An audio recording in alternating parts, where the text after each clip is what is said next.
Hello friends, कैसा सब लोग। तो फ्रेंड्स, आज की वीडियो के अंदर बात करेंगे एक बड़े ही महत्वपूर्ण टॉपिक की।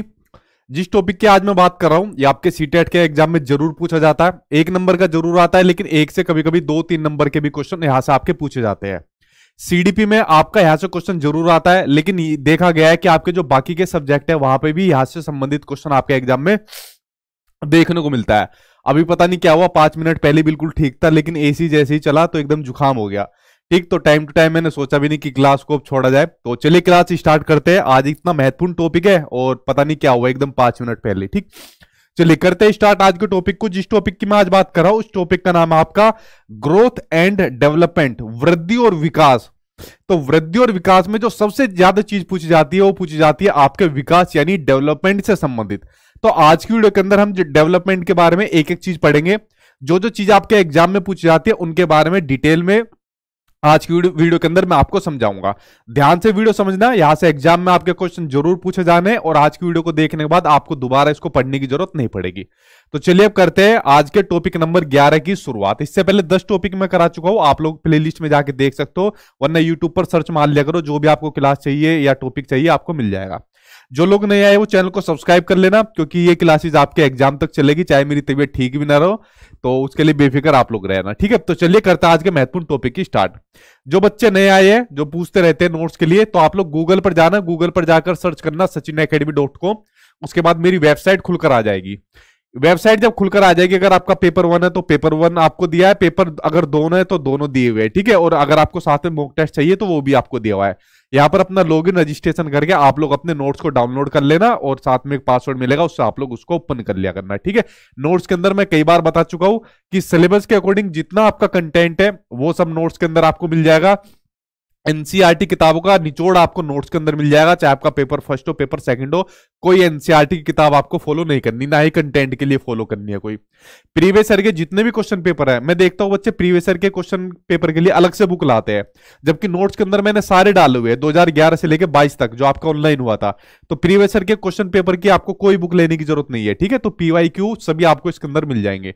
कुछ नए टॉपिक ऐड हुए थे वो मैंने नोट्स के अंदर ऐड कर दिया। मोस्टली नोट्स जो आपको बाइलिंगुअल लैंग्वेज में मिलेंगे, हिंदी इंग्लिश में, और आसान भाषा के साथ फोटो और ट्रिक के साथ आपको देखने को मिलेंगे।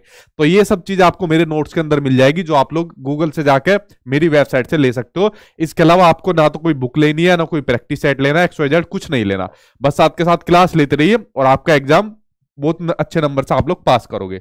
तो चलिए आज के टॉपिक की बात करते हैं। टॉपिक का नाम है जिसका ग्रोथ एंड डेवलपमेंट। जी गुड इवनिंग सभी को। और मैं ठीक नहीं हूं, मैंने बता दिया, अभी जस्ट 5 मिनट पहले जुकाम हो गया एसी की वजह से, पता नहीं ऐसा क्यों हुआ। चलिए करते हैं अब शुरू आज की क्लास को। देखिए ध्यान से समझते जाइए, आपके कंसेप्ट सारे क्लियर हो जाएंगे। सबसे पहले मैं बात करता हूं ग्रोथ एंड डेवलपमेंट के बारे में कि होता क्या है और दोनों के अंदर जो डिफरेंस है वो क्या होता है। देखिए ग्रोथ जो वृद्धि होती है, जब हमारा जो शरीर होता है उसके स्ट्रक्चर या उसका शेप बढ़ना स्टार्ट हो जाता है तो उसको वृद्धि कहते हैं। जब हम छोटे से थे तो कैसे थे, ऐसे थे। ठीक, उसके बाद हमारा शरीर और बड़ा, फिर और बड़ा, फिर और बड़ा, इस तरीके से बढ़ता गया। तो जो हमारा बेसिकली शरीर जो बढ़ता है या शरीर के जो बॉडी पार्ट्स हमारे बढ़ रहे हैं, तो इसका मतलब क्या हो रही है, तो यहां पर आपकी ग्रोथ हो रही है, वृद्धि हो रही है। ठीक है, तो बेसिकली वृद्धि को आप लोग बाहर से देख सकते हो, जैसे आप लोग मुझे देख सकते हो कि मेरी वृद्धि कितनी हो चुकी है। ठीक, तो ये होता है आपका वृद्धि। ठीक, जब शरीर का जो आकार होता है, साइज होता है, वो बढ़ना स्टार्ट हो जाता है, उसको वृद्धि कहा जाता है। लेकिन उसी की तरफ दूसरा आता है वृद्धि के जो पापा है विकास। सचमुच के पापा नहीं है, यहां पर लैंग्वेज के अंदर इसके पापा है, मैं इसको कहता हूं। तो जो विकास है, विकास जो होता है, जो मानसिक विकास, सामाजिक विकास, व्यंग्यात्मक विकास, चाहे बौद्धिक विकास हो, जितने भी विकास के जो पक्ष होते हैं, डोमेन होते हैं, जब उसमें मैच्योरिटी आ जाती है, परिपक्वता देखने को मिलती है, तो उसको विकास कहा जाता है। जैसा आप लोग आज की डेट के अंदर आप लोगों के अंदर मैच्योरिटी आ चुकी है, आप लोगों का चाहे शारीरिक विकास हो, मानसिक विकास हो, बहुत ज्यादा हो चुका है। ठीक है, लेकिन जब आप छोटे से थे, क्या आपका विकास इतना हो पाया था? नहीं हो पाया था। जैसे जैसे आपको चीजें समझ में आती गई, दुनिया के प्रति आपके दृष्टिकोण बनते गए, नए नए कंसेप्ट आपके माइंड के अंदर आते गए, वैसे वैसे आपका विकास भी होता रहा। ठीक है, तो वृद्धि आप लोग समझ गए कि जब शरीर बढ़ता है तो विकास वृद्धि होती है, और जब मैच्योरिटी आती है तो आपका विकास होता है। आगे देखते हैं इसके बारे में और महत्वपूर्ण पॉइंट क्या दिए हुए हैं। अगला पॉइंट आपको दिया हुआ है कि जो विकास वृद्धि होती है वो एक्सटर्नल होती है, यानी बाह्य होती है, यानी वृद्धि को आप लोग बाहर से देख सकते हो। आप लोग जैसे मुझे देख रहे हो तो आप लोगों को आइडिया लग गया होगा मेरे शरीर की वृद्धि कितनी हुई है। ठीक है, जैसे मेरी हाइट है वो कितनी है, मेरा वेट है वो कितनी है। तो जो वृद्धि होती है वो एक्सटर्नल होती है, बाह्य होती है, जिसको आप लोग देख सकते हो। बट जो विकास होता है, विकास आपका इंटरनल और एक्सटर्नल, आंतरिक और बाह्य, आपका दोनों होता है भाई। विकास जैसे मान लीजिए किसी का शारीरिक विकास कितना हुआ है, तो उसको आप लोग देख सकते हो बाहर से। अगर किसी का मेंटली डेवलपमेंट चेक करना है आपको कि वो मानसिक रूप से कितना विकसित हुआ है, तो वो क्या हो जाएगा, वो इंटरनली आपका हो जाएगा। ठीक है, वो आपका समझ पर आपको पता लगेगा कि ये इंटरनली कितना विकसित हुआ है। तो जो विकास है वो इंटरनली और एक्सटर्नली, आंतरिक और बाह्य रूप से होता है, जबकि जो वृद्धि होती है सिर्फ बाह्य होती है, एक्सटर्नल होती है। ठीक, आगे देखते हैं। अगला पॉइंट इसके अंदर दिया हुआ है कि वृद्धि कुछ समय के बाद रुक जाती है। जैसे हमारी हाइट है वो एक समय के बाद रुक जाएगी, कोई 5 फुट है, 6 फुट है, 7 फुट है, या कोई 8 फुट तक का देखने को मिल जाएगा। ये नहीं है कि वो बढ़ता ही चला जाएगा जब तक उसकी उम्र जिंदा रहेगा वो। ठीक है, तो वृद्धि एक टाइम के बाद रुक जाती है, चाहे हमारी हाइट हो, वेट हो, कुछ भी हो। ठीक, लेकिन जो विकास होता है, विकास आपका जीवन भर चलता रहता है, जिंदगी भर चलने वाला एक प्रोसेस होता है, कंटिन्यूअसली चलने वाला एक प्रोसेस होता है। विकास जो होता है मां के गर्भ से शुरू हो जाता है, यानी जब बच्चा मां के पेट के अंदर होता है तो जब विकास शुरू हो जाता है, और मृत्यु तक, मौत होने तक आपका विकास चलता रहता है। ठीक है, तो विकास कैसा प्रोसेस है, एक कंटिन्यूअस चलने वाला प्रोसेस है, निरंतर चलने वाला प्रोसेस है। ठीक, जो मां के गर्भ से शुरू होकर मृत्यु तक चलता है, लेकिन जो वृद्धि होती है वो कुछ समय के बाद रुक जाती है। आगे बढ़ते हैं, और क्या क्या पॉइंट इसके अंदर दिए हुए। आगे दिया हुआ है कि वृद्धि जो है होती है वो सीक्वेंस के अकॉर्डिंग नहीं चलती, मतलब एक क्रम के क्रम के अनुसार नहीं चलती। देखिए, कभी तो हमारी हाइट बढ़ जाएगी लेकिन वेट नहीं बढ़ेगा, किसी किसी का वेट बढ़ जाएगा लेकिन उसकी हाइट नहीं बढ़ेगी। तो ऐसा कहीं भी रूल नहीं है, ना ही ऐसा आज तक दुनिया में देखने को मिला है कि पहले हाइट बढ़ती है फिर वेट बढ़ता है, या पहले वेट बढ़ता है फिर हाइट बढ़ती है। तो जो वृद्धि होती है, वृद्धि कुछ भी हो सकती है, पहले शरीर के किसी भी बॉडी पार्ट्स की वृद्धि हो सकती है। ठीक है, तो इसलिए कहा गया है कि जो वृद्धि होती है उसका कोई भी क्रम नहीं होता, कोई भी सीक्वेंस नहीं होता है, लेकिन विकास का एक निश्चित क्रम होता है। जैसे मान लीजिए विकास होना है आपका, आपका मेंटली डेवलपमेंट होना है, किसी चीज का आपको विकास करना है, मान लीजिए आपको पैराग्राफ या कोई वाक्य सीखना है, तो इसका विकास आपका एक क्रम के अनुसार होगा।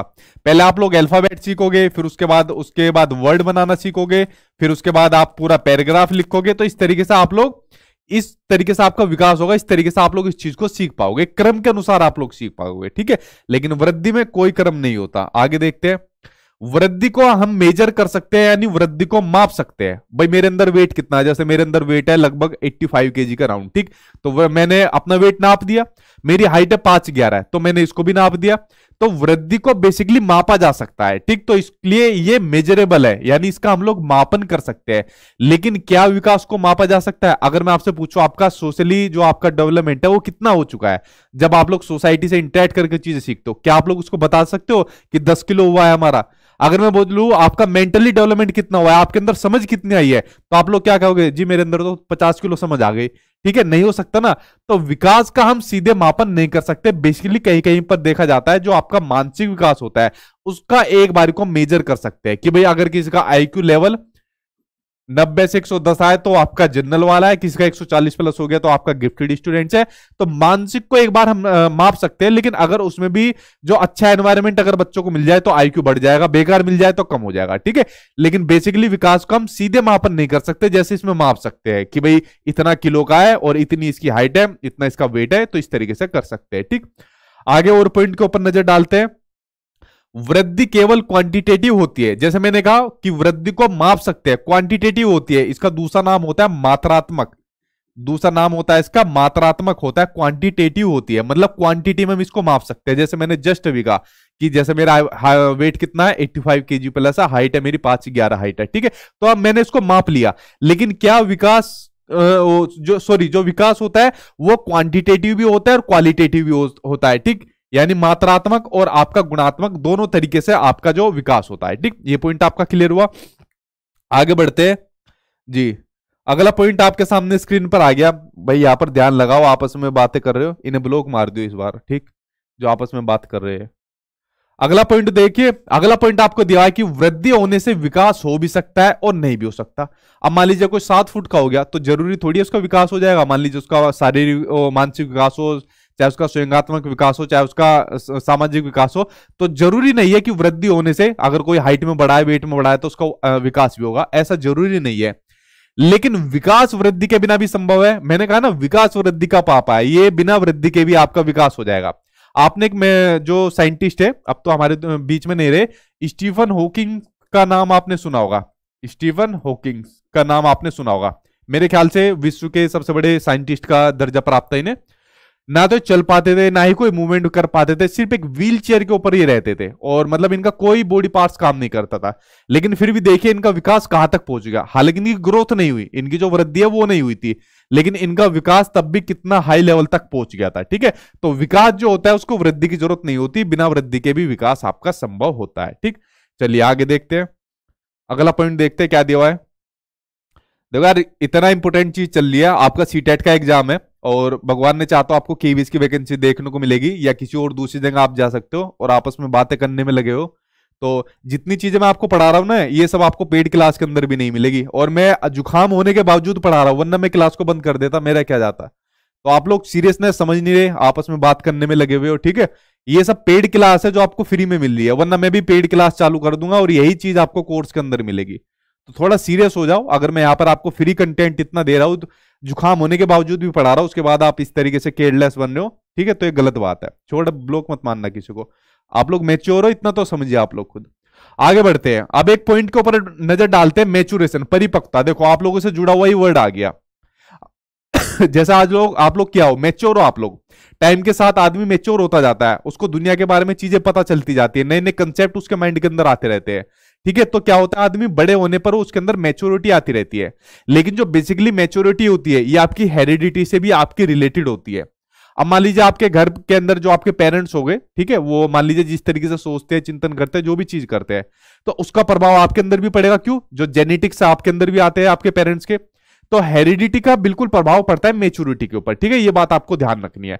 उसके अलावा इस लैंग्वेज को याद कर लेना बस। आपको वैसे मेच्योरिटी आपको पता ही है कि जितना आदमी बड़ा होता जाता है, सीखता जाता है, मेच्योर होता जाता है। ये डेफिनेशन मैंने आप जानकर लिखी है, क्योंकि सीटेट के एग्जाम में ये वाली पूछी जाती है कि आनुवंशिक विन्यास के पूर्ण निर्धारित रूप से प्रकट होने का प्रोसेस मैच्योरेशन आपका कहलाता है। देख रहे हो कितनी टफ लैंग्वेज पूछ रहा है, लेकिन मैच्योरेशन आपको पता ही है, मैच्योरिटी कि आदमी जैसे जैसे चीजें सीखता है, बड़ा होता जाता है, कंसेप्ट समझता जाता है, उसके अंदर मैच्योरिटी आती रहती है। ठीक है, और जैसे लोग कमेंट बॉक्स के अंदर आपस में बात कर रहे थे, समझ जाओ ये मैच्योर नहीं है। ठीक, ये सीरियस नहीं है अपने कैरियर को लेकर। आगे बढ़ते हैं, अगले है विकास के आयाम। देखिए सीटेट के अंदर जब आप लोग प्रीवियस ईयर के क्वेश्चन पेपर उठाओगे, तो उसमें कई बार पूछा गया है कि विकास एक आयामी होता है या विकास के कितने आयाम होते हैं, और बेसिकली सबसे ज्यादा पूछा गया है कि विकास एक आयामी होता है, जो कि गलत है। विकास एक आयामी नहीं होता, विकास बहुआयामी होता है, यानी मल्टी डायमेंशनल होता है। यह बात आपको ध्यान रखनी है, प्रीवियस ईयर के क्वेश्चन के अंदर आपको मिलेगा कि जो विकास होता है वो मल्टी डायमेंशनल होता है, यानी विकास के बहुत सारे आयाम होते हैं। और कौन कौन से आयाम होते हैं उनके बारे में अभी मैं आपको एक एक करके बता भी देता हूं। तो ये बात आपको समझ में आ गई कि विकास का सिर्फ एक आयाम नहीं होता, कि खाली एक विकास होगा, खाली शारीरिक विकास होगा, खाली मानसिक विकास होगा। विकास के कई सारे आयाम होते हैं, मल्टी डायमेंशनल होता है जो आपका विकास होता है।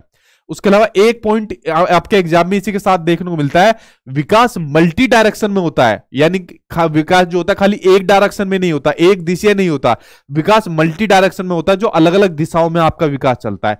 ये दो पॉइंट आपके एग्जाम के लिए बड़े महत्वपूर्ण है, आपके पिछले ऑनलाइन एग्जाम में भर भर के आपके पूछे गए थे, सबसे ज्यादा यही दो आपके पूछे गए थे। ठीक है, तो आप लोग समझ गए कि विकास के क्या होते हैं, मल्टी डायमेंशनल होते हैं, बहुआयाम होते हैं। कौन कौन से बहुआयाम होते हैं, एक एक करके हम नजर डालते हैं।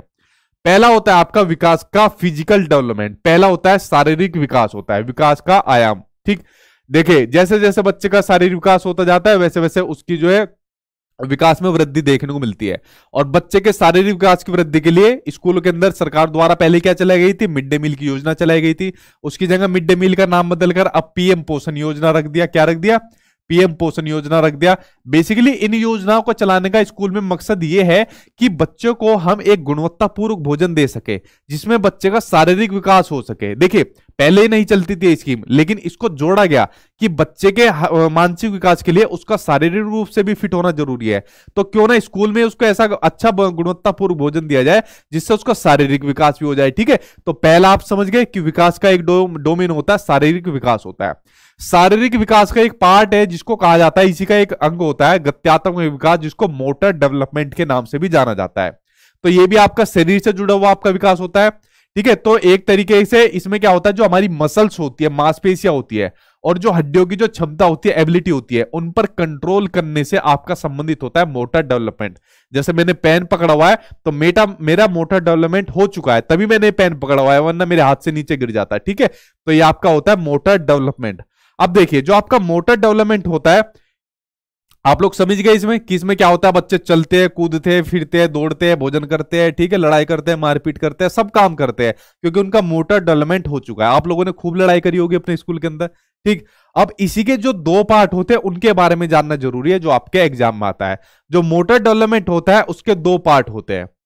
ठीक, उसके दो पार्ट में एक होता है आपका फाइन मोटर स्किल और दूसरा होता है आपका ग्रोस मोटर स्किल। ठीक, तो मोटर डेवलपमेंट के कितने पार्ट होते हैं आपके? दो पार्ट होते हैं, फाइन मोटर स्किल और आपका ग्रोस मोटर स्किल, दो पार्ट होते हैं। फाइन मोटर स्किल में क्या होता है, इसमें हमारे मसल्स का कम यूज होता है। ठीक है, इसमें क्या होता है, हमारे मसल्स का कम यूज होता है। जैसे अभी मैं बोल रहा हूं तो मेरे मसल्स का कम यूज हो रहा है, मैं पेन अपने हाथ में लिया वो कम यूज हो रहा है, अगर लिखूंगा तो कम यूज हो रहा है। ठीक है, उसके अलावा कटिंग करूंगा, मैं खाना खाऊंगा, चपाती को तोड़ूंगा, तो मेरे मसल्स का कम यूज हो रहा है। अगर कम यूज हो रहा है तो आपका हो जाएगा फाइन मोटर, आपका स्किल हो जाएगा। लेकिन अगर मेरे मसल्स का ज्यादा यूज हो जाए, जहां पर मेरे मसल्स का ज्यादा यूज हो, तो वो हो जाएगा आपका ग्रोस मोटर स्किल हो जाएगा। जहां पर हमारे मसल्स का ज्यादा यूज होता है, आपका ग्रोस मोटर स्किल होता है। जैसे मान लीजिए स्विमिंग आप लोग कर रहे हो, रनिंग करने लग जाओ, जंपिंग करने लग जाओ। आपकी सीटेट के एग्जाम में क्वेश्चन पूछा गया था कि अगर कोई बच्चा एक पैर के ऊपर खड़ा है तो उसके अंदर कौन सा स्किल होगी, फाइन मोटर स्किल होगी या ग्रोस मोटर स्किल होगी? ग्रोस मोटर स्किल होगी, क्योंकि एक पैर पर खड़ा होने के लिए उसको अपने मसल्स का ज्यादा यूज करना पड़ेगा। ठीक है, और एक बच्चा अगर लिख रहा है तो वहां पर कौन सी हो जाएगी, वो फाइन मोटर स्किल हो जाएगी, क्योंकि वहां पर मसल्स का कम यूज हो रहा है। तो आप लोग समझ गए फाइन और ग्रोस मोटर स्किल के बारे में। ये आपके सॉरी मोटर डेवलपमेंट के आपके दो पार्ट होते हैं। अब बात करते हैं अगले की। अगला है आपका मानसिक विकास, जिसको कॉग्निटिव डेवलपमेंट के नाम से भी जाना जाता है। ये विकास का दूसरा डोमेन है। ठीक है, विकास का दूसरा आयाम होते हैं। तो ये बात तो आप समझ गए कि विकास खाली एक आयाम ही नहीं होता। इनका मैसेज देखो क्या आया ऊपर, मेरी स्क्रीन पर नहीं आया। एक सेकंड, किसी बच्चे ने मैसेज कराया अलग से कुछ। क्या लिखा है?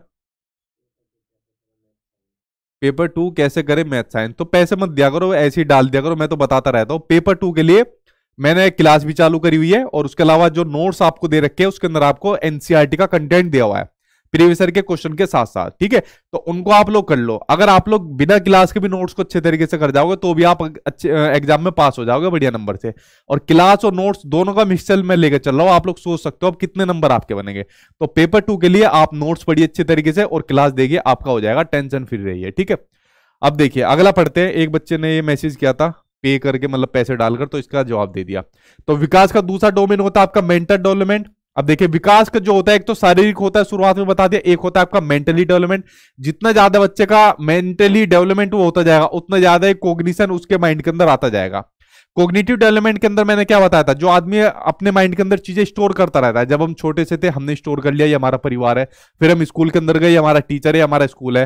फिर आप लोग कॉलेज के अंदर गए, फिर आपने जो भी अपना कोर्स करा, फिर आपको सचिन सर मिले, तो सारी इंफॉर्मेशन आप लोगों ने अपने माइंड के अंदर स्टोर करी, तो आपका कोग्निटिव डेवलपमेंट बेसिकली बढ़ता गया। तो ये भी क्या होता है, आपका विकास होता है, जो आपके जन्म से लेकर आपके देख लिए अभी तक बढ़ता ही जा रहा है और आगे भी बढ़ता ही जाएगा। ठीक है, अच्छा, आपके सीटेट के एग्जाम में इससे संबंधित एक क्वेश्चन पूछा गया था, एक नहीं बल्कि 2 बार वो पूछा गया था। क्वेश्चन ये था कि अगर किसी बच्चे का कॉग्निटिव डेवलपमेंट अच्छा करना है तो उसके लिए सबसे बढ़िया तरीका क्या रहेगा। तो दोनों बार जब ये क्वेश्चन पूछा गया तो उसमें था स्कूल या जो क्लासरूम होता है उसका एनवायरमेंट अच्छा होना चाहिए। स्कूल या क्लासरूम का एनवायरमेंट अच्छा होना चाहिए बच्चे के कॉग्निटिव डेवलपमेंट के लिए, क्योंकि बेसिकली स्कूल से पहले शुरुआत करता है, अपनी क्लासरूम से शुरुआत करता है। और अगर कोई बच्चा चीजें सीख रहा है, ठीक है, मैं बच्चे के परिप्रेक्ष्य में इसको बात कर रहा हूं, अगर कोई बच्चा चीजें सीख रहा है तो सबसे बढ़िया अगर वो चीजें सीखेगा, उसका कॉग्निटिव डेवलपमेंट होगा तो उसकी क्लासरूम के अंदर होगा, जहां पर बच्चा सबसे ज्यादा पढ़ता है। और उसकी क्लासरूम का एनवायरमेंट कैसा होना चाहिए, अगर क्लासरूम का एनवायरमेंट डेमोक्रेटिक होगा यानी लोकतांत्रिक होगा, डेमोक्रेटिक यानी लोकतांत्रिक होगा, तभी बच्चा अच्छे तरीके से चीजों को सीख पाएगा, यानी कि उसका कॉग्निटिव डेवलपमेंट हो पाएगा। इस पॉइंट के ऊपर आपको याद रखनी है, ये आपके सीटेट के एग्जाम में आ चुका है। आगे बढ़ते हैं। अगला विकास का तीसरा डोमेन हो गया आपका, तीसरा आयाम हो गया आपका सोशली डेवलपमेंट। जब बच्चा सोसाइटी से इंटरेक्ट करके सीखता है तो उसका सोशली डेवलपमेंट बढ़ता जाता है। ठीक है, जैसा आप लोग आज की डेट में सोशली हो चुके हो, आप लोगों के खूब दोस्त यार हो गए, रिश्तेदारी भी आप लोगों ने बनाई होगी। ठीक, उसके अलावा आपका इमोशनल डेवलपमेंट होता है। अब देखिए इमोशनल डेवलपमेंट से संबंधित भी कई क्वेश्चन आपके एग्जाम में आ चुके हैं सीटेट में। इमोशनल डेवलपमेंट क्या होता है? सिंपल सा आपको एक एग्जाम से बताता हूं। एग्जाम्पल से मान लीजिए आप सीटेट का एग्जाम देने जा रहे हो, और सीटेट का एग्जाम देने जाते हो तो आपके मान लीजिए जो बस के अंदर जा रहे हो या ट्रेन के अंदर जा रहे हो, तो सीट के ऊपर किसी से कहा सुनी हो गई। अगर किसी का इमोशनली डेवलपमेंट हो चुका है तो वो क्या काम करेगा? नहीं यार, लड़ाई करना बेकार है, मेरा एग्जाम मिस हो जाएगा, मुझे दिक्कत हो जाएगी, मेरा फ्यूचर खराब हो जाएगा। अगर किसी का इमोशनली डेवलपमेंट है तो लड़ाई को छोड़ देगा, ज्यादा उसके झगड़े के अंदर नहीं पड़ेगा। और अगर किसी का इमोशनली डेवलपमेंट नहीं हो चुका, वो क्या काम करेगा? तेरी ऐसी तेजी, मतलब मेरी सीट पर बैठ रहा, मुझे नहीं कर रहा दे, फिर बजेगी उनके अंदर आपस में लड़ाई। लड़ाई तो बच जाएगी, आपस में चोट भी लगेगी और पेपर भी गया हाथ से। तो यहां पर क्या चीज देखने को मिल रहा है कि उसका इमोशनली डेवलपमेंट नहीं हो चुका है। ठीक है, ये बात आपको ध्यान रखनी है कि वो सामूहिक रूप से उतना उसका विकास नहीं हुआ है। देखिए सीटेट के एग्जाम में क्वेश्चन आया था, आप लोगों के परिचित में भी कोई ना कोई एक आदमी ऐसा होगा जो जिसकी आप बहुत रिस्पेक्ट करते हो। ठीक है, अब उस आदमी ने कुछ ऐसी बात कह दी जो आपको पसंद नहीं आई, या जिस उससे आपका नुकसान हो गया, तो आपको सही मात्रा में, ठीक है ध्यान से सुनना मेरी बात को, आपको सही मात्रा में सही शब्दों का यूज करके सही टाइम पर और सही आदमी के ऊपर सही बातों के चयन द्वारा अपना गुस्सा प्रकटित करना है, अपनी बात प्रकटित करनी है, तो वो हो जाएगा इमोशनली डेवलपमेंट आपका हो जाएगा। ठीक है, कि हाँ इमोशनली डेवलपमेंट मेरा हो चुका है। ये नहीं कि उस ऐसे आदमी के प्रति आप लोग कुछ भी शब्द बोल दोगे या किसी भी टाइम पर बोल दोगे। एक सटीक टाइमिंग देखकर, सटीक शब्द देखकर जब उसके ऊपर अपनी बात को कहना और उसको जाहिर करवाना कि आपने जो बात कही है ना वो बात गलत कही है आपने, तो ये भी आपका इमोशनली डेवलपमेंट का एग्जाम्पल होता है। जो मैंने एग्जाम्पल आपको बताया ना, ये कई बार आपके एग्जाम में आ चुका है सीटेट के अंदर। ठीक, उसके अलावा आपका नैतिक विकास, ये भी आपका क्या होता है? विकास का आपका डोमेन होता है, मैंने आपको बता भी चुका था कोलबर्ग वाली में। उसके अलावा आपका लैंग्वेज डेवलपमेंट, भाषा का जो विकास होता है, ये भी आपका डोमेन होता है। अब देखिए विकास के कितने सारे डोमेन हो गए, शारीरिक हो गया, मानसिक हो गया, सामाजिक हो गया, नैतिक हो गया, भाषा हो गया। तो क्या विकास का खाली एक डोमेन है? बिल्कुल नहीं, विकास के मल्टी डोमेन है, मल्टी डायमेंशनल है, बहुआयामी होता है जो आपका विकास होता है। यहां तक ये चीज आपकी क्लियर हुई? ठीक, तो यहां से भी कई क्वेश्चन आपके एग्जाम में देखने को मिलेंगे। अब बात करते हैं इस चैप्टर की जान। इस चैप्टर की ज्यादातर पूरी जान होती है, वो होते हैं आपके विकास के सिद्धांत, जो आपके बाल विकास के सिद्धांत है, जो प्रिंसिपल है आपके डेवलपमेंट के, उनके ऊपर बात करेंगे। और यहां से भी क्वेश्चन आपको जरूर देखने को मिल जाता है। और ये ऐसा चैप्टर है, सीटेट नहीं, आपका कोई भी टीचिंग का एग्जाम हो वहां पर आपको देखने को जरूर मिलता है। ठीक है, चलिए अब बात करते हैं जी, स्कूल एंड एनवायरमेंट। ठीक है भाई, नहीं भाई मैं क्लास बंद कहा कर रहा हूं, मैं बताया तो, मैं अभी 5 मिनट पहले ही मुझे जुकाम हो गया एसी की वजह से, मैंने तब बंद नहीं करी। तो मैं आप लोगों के लिए फ्री में मतलब ये क्लास चला रहा हूं। ये सब आपको पेड क्लास का कंटेंट होता है, मुझको इसको तैयार करने में बहुत टाइम लगता है। आप लोगों को लगता है कि मतलब थोड़ी देर का एक काम है, इनको तैयार करने में टाइम लगता है बहुत। ठीक है, चलिए कोई बात नहीं, आगे देखते हैं। अब पढ़ते हैं बाल विकास के सिद्धांत, एक एक करके सभी सिद्धांत के ऊपर हम नजर डालेंगे और एक ही बारी में आपको समझ में आ जाएगा, दूसरी बारी देखने को जरूरत नहीं पड़ेगी। विकास का पहला सिद्धांत है प्रिंसिपल ऑफ सिमिलर पैटर्न। ध्यान से याद रखना, प्रिंसिपल ऑफ सिमिलर पैटर्न यानी कि समान प्रतिमान का सिद्धांत। आप लोग देख रहे हो इसमें सिमिलर पैटर्न, इसके अनुसार क्या होता है, कोई भी जाति हो, चाहे वो आपका जानवर हो, चाहे पेड़ पक्षी हो, चाहे उसके अलावा हम मानव क्यों ना हो, तो कोई भी जाति होगी वो अपनी जाति का जो पैटर्न होता है ना उसी को फॉलो करती है, ना कि किसी दूसरी जाति के पैटर्न को फॉलो करती है। यानी जो विकास होता है किसी जाति का वो अपने पैटर्न के अकॉर्डिंग होता है। अब जैसे हम आदमी है, मान लीजिए हमारे यहां पर कोई बच्चा पैदा हुआ, ठीक है, इंडिया में कोई बच्चा पैदा हुआ आदमी का, ठीक, यही बच्चा चाहे किसी भी देश में, पूरे ऑल ओवर वर्ल्ड के अंदर कहीं पर भी ये आदमी का बच्चा होगा तो ये सेम ही होगा। ठीक है, 2 इसके हाथ होंगे, 2 इसके पैर होंगे, 2 इसकी आंखें होगी, 2 इसके कान होंगे, 1 इसकी नाक होगी। ऐसा नहीं है कि अफ्रीका के अंदर जाकर 3 आंखें निकल जाएगी। ठीक है, तो जो भी बच्चा, बस ये हो सकता है काला गोरा हो सकता है, थोड़ा बहुत वेट में ऊपर नीचे हो सकता है, लेकिन जो पैटर्न फॉलो करेगी वो अपनी जाति का ही फॉलो करेगी। ठीक है, जैसे मानव हो गए, ह्यूमन हो गए, तो अपनी जाति के पैटर्न को ही फॉलो करके अपना विकास करते हैं।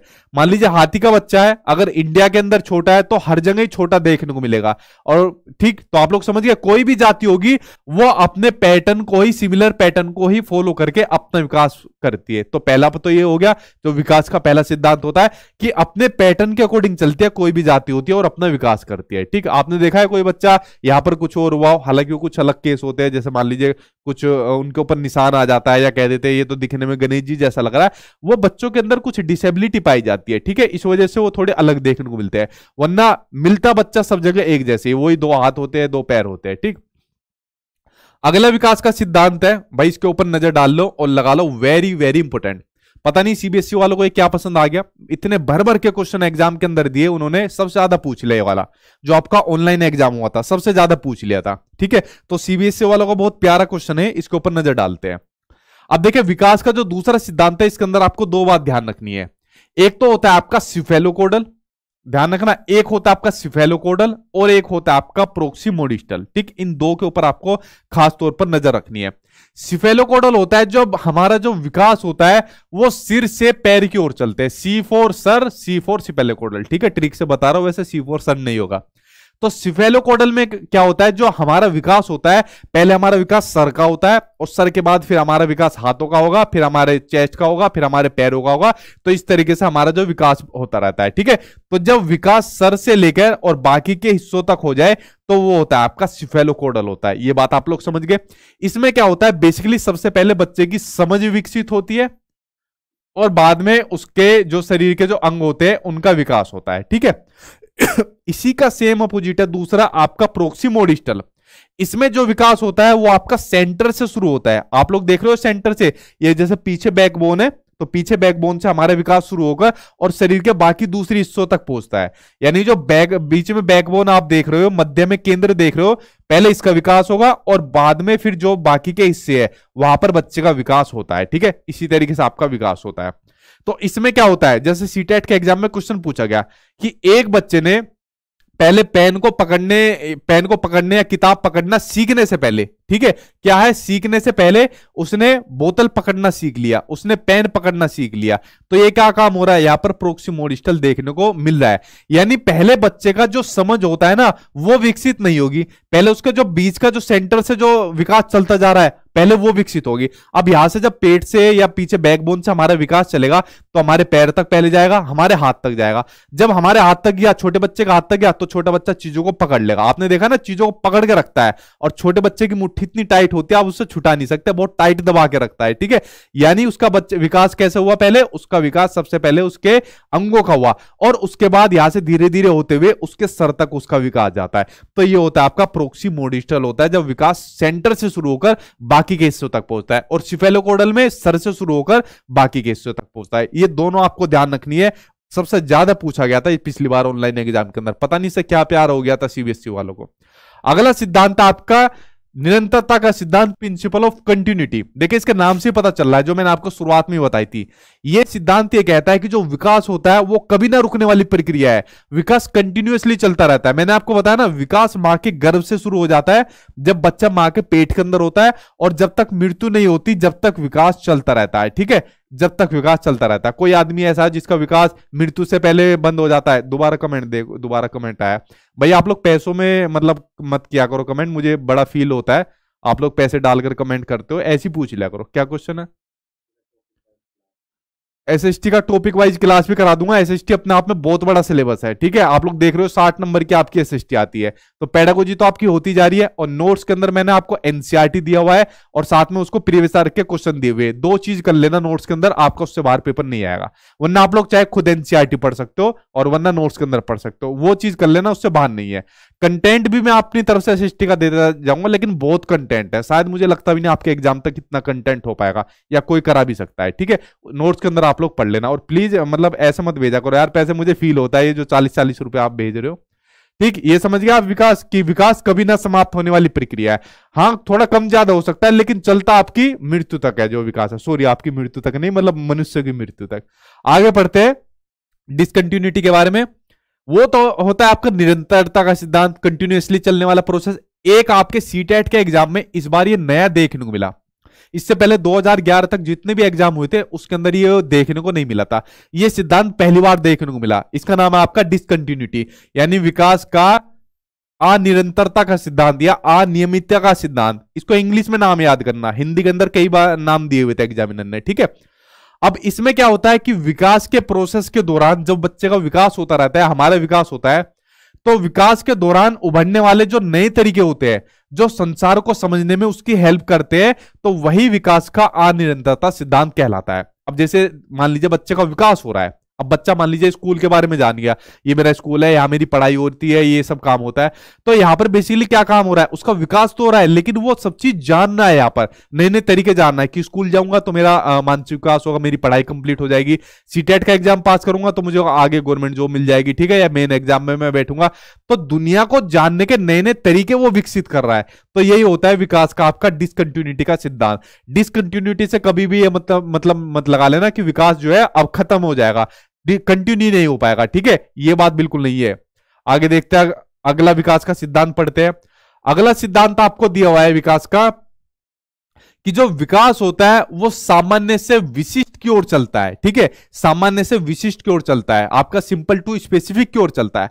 अब आप लोग सिंपल सी मुझे एक बात बताइए, जब हमारा विकास हुआ था, जब हम छोटे बच्चे थे, तो सबसे पहले हमने क्या काम करा, सबसे पहले हम लोगों ने उठना सीखा, ठीक, बैठना सीखा, चलना सीखा और उसके बाद दौड़ना सीखा।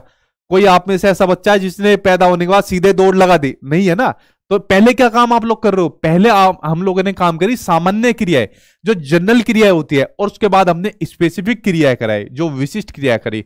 इसलिए आपको हमेशा ध्यान रखना है, जो विकास होता है वो सामान्य से विशिष्ट की ओर चलता है।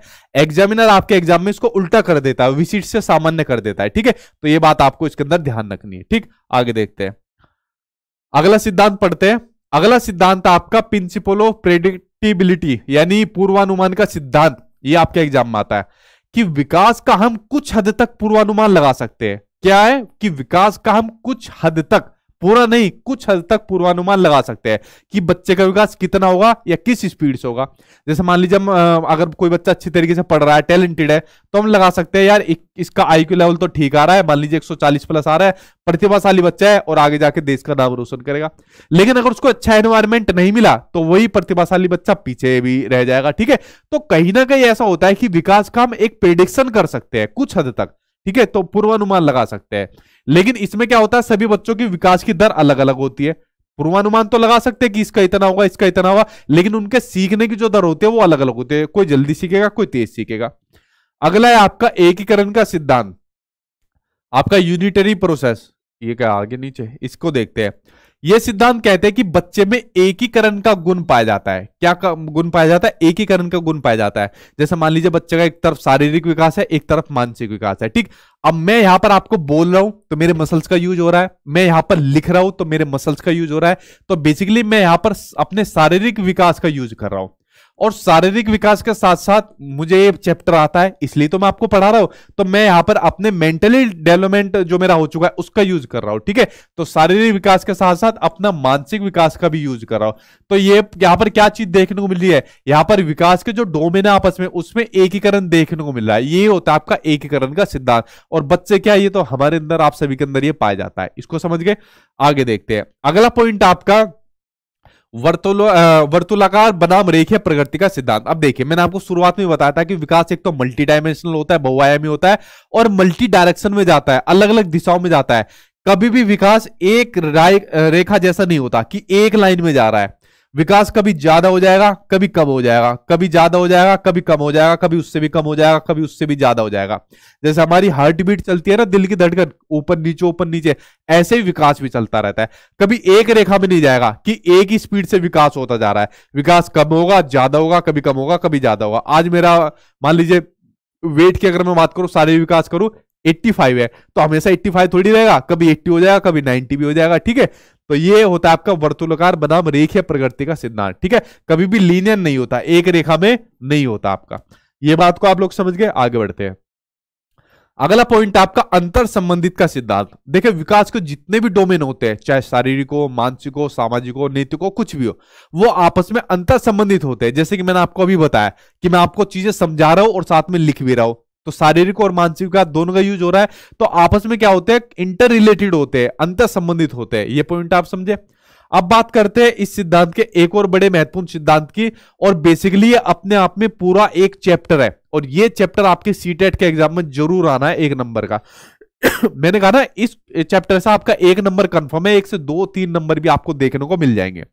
अब ये सिद्धांत आपका व्यक्तिगत विभिन्नता का सिद्धांत, पूरा का पूरा एक चैप्टर है। लेकिन जो चीज मैं अभी आपको समझाऊंगा, इससे आपका पूरा चैप्टर क्लियर हो जाएगा। क्या हो गया सर, 5 मिनट में ही खत्म कर दिया? जी हाँ, 5 मिनट में इस चैप्टर को खत्म कर दूंगा। देखिए, जैसा आपको इसके नाम से पता चल रहा है कि व्यक्तिगत विभिन्नता का सिद्धांत, प्रिंसिपल ऑफ इंडिविजुअल डिफरेंसेस। अब देखिए, आप लोग जितने वीडियो देख रहे हैं, चाहे मैं भी हूं, हमारे अंदर क्या पाई जाती है? व्यक्तिगत विभिन्नताएं पाई जाती है। ठीक है भाई, देखिए जैसे मान लीजिए कोई शारीरिक रूप से स्वस्थ है और कोई शारीरिक रूप से कम है। ठीक है, किसी की बॉडी बनी हुई है, किसी की नहीं बनी हुई, किसी का मेंटली डेवलपमेंट बहुत अच्छा है यानी इंटेलिजेंट है, कोई नहीं है। ठीक है, कोई मान लीजिए सोचने में बहुत अच्छा है और कोई सोचने में अच्छा नहीं है, किसी का आईक्यू लेवल ज्यादा है, किसी का आईक्यू लेवल कम है। ठीक है, सारी उंगली आपकी तरफ नहीं कर रहा है, वैसे ही बता रहा हूं, कभी इसको दिल पे ले लो। ठीक, तो बेसिकली हमारे अंदर क्या पाई जाती है? इंडिविजुअल डिफरेंसेस पाए जाते हैं, व्यक्तिगत विभिन्नताएं पाई जाती है। कोई छोटा है, बड़ा है, काला है, गोरा है, आईक्यू लेवल ज्यादा है, कम है, चिंतन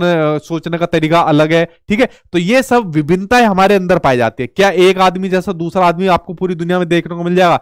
नहीं मिलेगा देखने को। तो यही होता है आपका इंडिविजुअल डिफरेंसेस यानी कि व्यक्तिगत विभिन्नता। ध्यान से सुनना, 5 मिनट में पूरा चैप्टर खत्म है, अलग से कराने की जरूरत नहीं थी इसे। ठीक, अब क्या होता है कि जो बच्चों का जो व्यक्तिगत विभिन्नता है, ठीक है, जो बच्चों का विकास है वो व्यक्तिगत विभिन्नता के अनुसार चलता है। मैंने बताया ना, किसी का तेज स्पीड से चलेगा, किसी का कम स्पीड से चलेगा। कोई आज इस वीडियो को देखने के बाद पहली बारी में समझ जाएगा, कोई दोबारा वीडियो देखेगा। ठीक है, तो क्या हो रहा है? विकास जो है व्यक्तिगत विभिन्नता के अकॉर्डिंग चल रहा है। कोई जल्दी कैप्चर कर लेता है, कोई कम करता है। ठीक, किसी में विकास की गति तेज तो किसी में कम होती है, बात आप लोग समझ गए। ठीक, और ये रही आप लोगों की फोटो जो आपके स्क्रीन पर दिख रही है, इस तरीके की कुछ। आगे है बच्चों के विकास में जो इंडिविजुअल डिफरेंसेस होते हैं। ध्यान से समझना इस बात को, ये बड़ा महत्वपूर्ण पॉइंट है कि जो बच्चे के विकास में जो व्यक्तिगत विभिन्नताएं होती है, जैसे हमारा आप लोगों का विकास हुआ, उसमें सबसे ज्यादा इंपॉर्टेंट रोल होता है आपका हेरिडिटी का और आपका इन्वायरमेंट का सबसे ज्यादा रोल होता है, यानी आपकी आनुवंशिकता और आपके वातावरण का सबसे ज्यादा रोल होता है। अब देखिए, मान लीजिए मैं अपनी बात करूं, जैसे मेरा शारीरिक विकास है, मेरी हाइट 5'11" है, तो मेरे फादर की हाइट अच्छी थी। जैसे मेरा वेट भी सही है या सोचने की जो क्षमता है, तो मेरे जैसे मान लीजिए फैमिली वाले सोचते सही, तो मैंने भी सोचना सही करा। तो मेरे विकास में, चाहे मेरा शारीरिक विकास हुआ हो, मानसिक विकास हो, कैसा भी विकास हुआ, तो मेरे पेरेंट्स का उसमें रोल है। और पेरेंट्स से जो जीन्स हमारे अंदर ट्रांसफर होते हैं उसी को हेरिडिटी कहा जाता है। तो इसलिए विकास में हेरिडिटी को बहुत इंपॉर्टेंट बताया गया है। ये बात आप लोग समझिए। हेरिडिटी के साथ साथ एनवायरनमेंट को भी सेम इतना ही इंपॉर्टेंट बताया गया है। अब मान लीजिए मेरे पेरेंट्स तो इंटेलिजेंट है, समझदार है, तो मेरा विकास हो गया जहां तक होना है, लेकिन उसके बाद मुझे एनवायरनमेंट बढ़िया नहीं मिला, मेरे दोस्त यार सारे उल्टे सीधे मिल गए। ठीक है, तो एनवायरनमेंट जब बढ़िया नहीं मिला तो क्या मेरा विकास सही से हो पाएगा? नहीं हो पाएगा। तो इंडिविजुअल डिफरेंसेस जो होते हैं, व्यक्तिगत विभिन्नताएं जो होती है, उसमें हेरिडिटी और एनवायरनमेंट का सबसे बड़ा इंपॉर्टेंट रोल होता है। इस पर ही डिपेंड करता है जो बच्चे का जो विकास होता है। ये लाइन आपकी सीटेट के एग्जाम में कई बार पूछी गई है, इसलिए मैंने इसको अलग से लिख दिया है। ठीक है, तो आप लोग इस लाइन को समझ गए। अगला पॉइंट आपको दिया हुआ है, हमारी इंटेलिजेंस, मोटिवेशन, इंटरेस्ट एक्सेट्रा, ये आपके अलग अलग होते हैं इंडिविजुअल डिफरेंसेस में। तो बेसिकली इंडिविजुअल डिफरेंसेस में यही समझना है कि हर बच्चे की सोचने की, समझने की, काम करने की, तर्क करने की, चिंतन करने की क्षमता अलग अलग होती है। ठीक है, और उसी के अकॉर्डिंग एक टीचर को पढ़ाना चाहिए, उसके व्यक्तिगत विभिन्नताओं के अकॉर्डिंग एक टीचर को पढ़ाना चाहिए। इस तरीके का क्वेश्चन आपके एग्जाम में आता है। और व्यक्तिगत विभिन्नता किस पर निर्भर करता है? सबसे ज्यादा निर्भर करता है आपके हेरिडिटी और आपके एनवायरनमेंट पर आपकी व्यक्तिगत विभिन्नता निर्भर करता है। ठीक है, अगला पॉइंट आपको दिया हुआ है और लास्ट पॉइंट है कि विकास की जो प्रोसेस होता है, प्रक्रिया होता है, उसमें सांस्कृतिक विविधताएं यानी कि कल्चरल डाइवर्सिटी आपको देखने को मिलती है। अब देखिए, हमारे देश के अंदर अलग अलग धर्म है, अलग अलग भाषाएं है, तो अलग अलग कल्चर भी देखने को मिलता है। ठीक है, किसी का कल्चर कुछ होता है, किसी का कल्चर कुछ होता है। तो जैसा कल्चर देखने को मिलता है तो बच्चे के विकास पे भी उसी तरीके का फर्क देखने को मिलता है। ठीक है, तो ये भी बात आप लोग समझे। बेसिकली एक तरीके से एनवायरनमेंट का पार्ट यहां पर हो रहा है। ठीक, तो बच्चे के प्रोसेस के अंदर हेरिडिटी का, उसके एनवायरनमेंट का, उसके कल्चर का, इनका बड़ा महत्वपूर्ण रोल होता है। ये पूरा अपने आप में एक चैप्टर था, जितना मैंने आपको इंडिविजुअल डिफरेंसेस का बताया। 1 नंबर हमेशा सीटेट के एग्जाम में आता है। ठीक, तो ये पूरा का पूरा आपका विकास का चैप्टर अभी खत्म नहीं हुआ। ध्यान से सुनना, अभी खत्म नहीं हुआ। विकास के बारे में मैंने आपको बता दिया, विकास क्या होती है, विकास के डोमेन बता दिए, विकास के सिद्धांत बता दिए, लेकिन अब विकास की अवस्थाएं भी तो जाननी है। स्टेजेस ऑफ डेवलपमेंट यानी जो विकास की अवस्थाएं होती है, क्या होती है आपकी विकास की जो अवस्थाएं होती है, जिसमें आपका पढ़ोगे शैशवावस्था, बाल्यावस्था, किशोरावस्था, इनके बारे में आप लोग पढ़ोगे। ये बताऊंगा मैं आपको नेक्स्ट वीडियो के अंदर। ठीक है, तो आप लोग चैनल से जुड़ जाना, चैनल को सब्सक्राइब कर लेना। आपको नेक्स्ट वीडियो भी मैं आपको अलग से बना के दे दूंगा। ठीक है, वो उसको इसमें ऐड करता तो बहुत लंबी क्लास हो जाती, तो इसको 2 पार्ट में मैं आपको बना के दूंगा। आपको जो नेक्स्ट क्लास मिलेगी उसमें आपको विकास की अवस्थाएं बताऊंगा, वहां से भी क्वेश्चन आएगा। जो विकास जो चैप्टर है अपने आप में कम से कम 3-4 नंबर दिला के ले जाता है आपके एग्जाम के अंदर। बहुत बड़ा चैप्टर है और बड़ा महत्वपूर्ण चैप्टर है आपका जो विकास वाला है, ठीक है। तो यहां तक ये खत्म हो गया। अब विकास की अवस्था नेक्स्ट वीडियो में आपको इसी तरीके से डिटेल में बताऊंगा। अब आप लोगों का जो क्वेश्चन हो आप लोग अब मुझसे क्वेश्चन पूछिए, और वीडियो पसंद आए तो इसको जितना हो सके लाइक और शेयर आप लोग कर दिया करो, मैं कहता नहीं हूं, ठीक है। अब पूछिए क्या क्वेश्चन आप लोगों को और पूछना है। ये आपका विकास यहां तक कंप्लीट हो गया जी। सर मैंने नोट्स ले लिया है, बहुत ही बढ़िया है notes, very good Vaishali Pawar. और पूछिए। हाँ टुमारो 8 PM, या तो कल कराऊंगा 8 PM, वरना कल 8 बजे किसी और दूसरे सब्जेक्ट की क्लास ले दूंगा। ये मैं करा दूंगा यार, मेरे ऊपर मतलब मेरी जिम्मेदारी है आपको कराने की जब भी कराऊं। और पूछे क्या क्वेश्चन आपको पूछना है जी। Thank you thank you thank you. और पूछिए जी। सर आप कोलबर्ग के नैतिक विकास सिद्धांत को अच्छे से समझा, आपने वीडियो नहीं देखी। कोलबर्ग का जो मोरल डेवलपमेंट थ्योरी है, नैतिक विकास सिद्धांत है, मैं ऑलरेडी करा चुका हूं, आप लोग जाके देखिए, ठीक है। वो टॉपिक में करा चुका हूं कोलबर्ग वाला, आप लोग देख सकते हो इजिली जाके। ये कुछ नए बच्चे आए होंगे उनको पता नहीं चलेगा, ठीक है। और पूछे क्या क्वेश्चन आपका, अब मैं क्वेश्चन का आंसर दे दूंगा अब आपके। सर आप लाइव कब आते हो? 8 बजे लाइव आते हो। मैं आज ही आपके नोट्स लिया है, लाइव क्लास में आना चाहता हूँ। अच्छा नोट्स ले लिए, तो लाइव होती है मेरी 8 बजे डेली, 8 बजे मैं लाइव क्लास लेता हूँ, ठीक है। इसी टाइम पर 8 बजे होता हूँ। जितना भी ये मैटर आपको मिल रहा है, मैं अगेन इस बात को कह रहा हूँ, ये बड़ी मेहनत से बनाया हुआ मैटर होता है। पेड क्लासेज में भी आपको इतना ऐसा मैटर नहीं मिलेगा, ना आपकी समझ में आएगा। तो थोड़ी कदर क्या करो मेहनत की। इस तरीके से जो बच्चे शुरुआत में बात कर रहे थे, केयरलेस बन रहे थे, तो प्लीज मत बनना। देखो मेरा तो कुछ नहीं जा रहा, मैं तो पढ़ाकर निकल जाऊंगा, आपको चीजें भी कर जाऊंगा, 2 पैसे मुझे मिल जाएंगे, मेरा भी नाम हो जाएगा, फ्यूचर आपका खराब हो जाएगा, ठीक है। एक बार जॉब ले लो, उसके बाद आपके पास टाइम ही टाइम है। और पूछिए। Sir if I qualified CTET exam in appearing second year, तो कब तक वैलिड रहेगा? हमेशा वैलिड रहेगा, ठीक है। अब आप टीचिंग ट्रेनिंग कोर्स में जब जैसे आपने एनरोल किया, एडमिशन लिया, तब से आप लोग सीटेट का फॉर्म भर सकते हो, और पास हो गए तो आपका वैलिड रहेगा। मैथ्स और साइंस का क्लास, यार साइंस की मुझे शुरू करनी है, साइंस जल्दी शुरू करूंगा, ठीक। और पूछे क्या क्वेश्चन आपका। सर प्लीज कोई टिप्स बताइए, साइंस से सेकंड पेपर में 85 से बढ़ नहीं पा रहा हूँ, कोशिश बहुत कर पा रहा हूँ, करिए लेकिन इससे आज पढ़ नहीं रहा हूँ, नोट्स पढ़ ली हूँ, ठीक है, हेल्प करिए। देखिए अगर आपने उसमें अच्छे तरीके से पढ़ लिए तो मुझे नहीं लगता आपको कुछ और देखने की जरूरत पड़ेगी। अगर आपका साइंस है, एनसीईआरटी पढ़िए और प्रीवियस ईयर के क्वेश्चन लगाइए, 2 चीज काफी रहेगी आपके लिए, ठीक। और सीटेट ऑनलाइन होगा या ऑफलाइन? सीटेट तो ऑनलाइन ही होगा, ठीक है। सीटेट आपका ऑनलाइन होगा, आपके सर्कुलर में आ भी चुका है कि आपका पेपर दिसंबर के अंदर सीबीटी मोड पर होगा, ठीक है। और पूछे क्या क्वेश्चन आपका। चलिए क्वेश्चन आपके बहुत ज्यादा है। हाँ संस्कृत की भी शुरू होगी, जल्दी मैं शुरू कराऊंगा, ठीक। सभी सब्जेक्ट की चलेगी, आप लोग बेफिक्र रहिए। सीटेट के लिए तो यार मैं आप लोगों के लिए अकेला काफी हूँ, आप लोग टेंशन मत लेना। चलिए मैं वीडियो को स्टॉप करता हूँ, कल मिलता हूँ आपसे किसी दूसरे सब्जेक्ट के साथ। कल आई थिंक एक इंटरव्यू भी है, एक बच्चे ने जो मेरा स्टूडेंट है 130 नंबर कैसे लेकर आया, कल ही है ना उसके साथ इंटरव्यू हमारा। तो 130 बच्चे वो नंबर कैसे लेकर आई, उनका एक्सपीरियंस शेयर करूंगा आप लोगों के साथ। मैंने कहा है जो मेरे स्टूडेंट है जो 130 प्लस लेकर आए, तो उनका एक्सपीरियंस मैं आप लोगों के साथ शेयर कर रहा हूं। इससे पहले काफी बच्चों के कर चुका हूं, उनका आप लोग जाके देख लेना। कल एक और स्टूडेंट आएगी तो उनका भी शेयर कर दूंगा अपने यूट्यूब चैनल पर। चलिए फ्रेंड्स कल मिलता हूं आपसे, थैंक यू।